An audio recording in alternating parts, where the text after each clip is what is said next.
Gwalior breaking. Congress नेता फूल सिंह बरैया ने नरोत्तम मिश्रा के खिलाफ दिए बयान पर दी सफाई। बरैया ने कहा कि उन्होंने नरोत्तम मिश्रा को चैलेंज दिया था कि अगर उनमें दम है तो वह उनके सामने जीत कर दिखा दे। उनके पिताजी का नाम लेकर जो चैलेंज दिया गया था वह हमारी आम बोलचाल की भाषा में कहा जाता है। मैं यह कहना चाहता हूँ कि उनके पिताजी मेरे पिताजी हैं, सभी पूज्य है। उनको इस बात का बुरा लगा है तो मैं खेद व्यक्त करता हूँ। उनके पिताजी मेरे पिताजी हैं, सबके पिताजी पूज्य हैं। सिंधिया के दलित सम्मेलन में शामिल होने को लेकर बोले सिंधिया जी, भले यह कहे कि वह दलितों के साथ है, लेकिन कोई दलित नहीं बोलता कि वह सिंधिया जी के साथ हैं। सेकुलर दलित समाज अब फैशिस्टवादी पार्टियों के चंगुल में नहीं फंसेगा। सिंधिया जी अब फांसीवादी पार्टी में है। आज 80% जनता बीजेपी को हटाने के मूड में आ चुकी है। मैं जनता के बीच जा रहा हूं, जो माहौल नजर आ रहा है उसके मुताबिक मैं दावे से कह सकता हूं, अगर भारतीय जनता पार्टी 50 एमएलए भी जीत गए तो फूल सिंह बरैया राजभवन के सामने खड़ा होकर अपना मुंह काला कर लेगा। काफी उसकी निंदा हो रही है, आपकी पार्टी के लोग इसे किनारा कर रहे हैं। इतना बयान देने की आवश्यकता थी, क्या आक्रोश है? दतिया में कांग्रेस पार्टी को गृह मंत्री नरोत्तम मिश्रा जी ने पूरी तरह से खत्म कर दिया। दतिया में कांग्रेस पार्टी नहीं, और कोई भी व्यक्ति सामने उनके खड़ा होकर के निकल जाए तो समझो शाम को जेल में पहुंच जाएगा। और जेल में क्या क्या यातनाएं करते हैं, उल्टा तक लटका देते हैं और इतना गंदा पानी पिलाते हैं जेल में। वो सभी की ये कहते हैं हम इसकी औकात दिखा देंगे। तो अत्याचार इतना बढ़ गया है कि मैं कहता हूं कि कोई भी व्यक्ति पुलिस के बारे में कहे, थानेदार को मर्डर हो जाए थानेदार एफआईआर नहीं लिखता।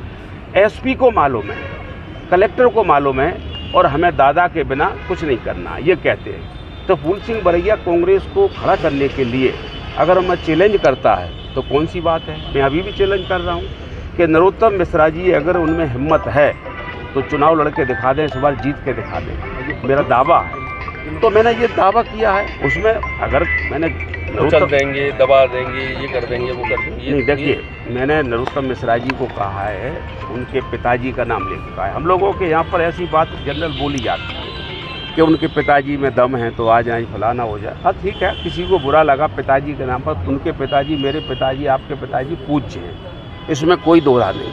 लेकिन नरोत्तम मिश्रा जी के ऊपर बयान देने पर ब्राह्मण अगर एक होते हैं तो मैं ब्राह्मण को ऐसा मानता हूँ कि धरती पर भारत भूमि में ब्राह्मण एक बुद्धि का काम करने वाला था।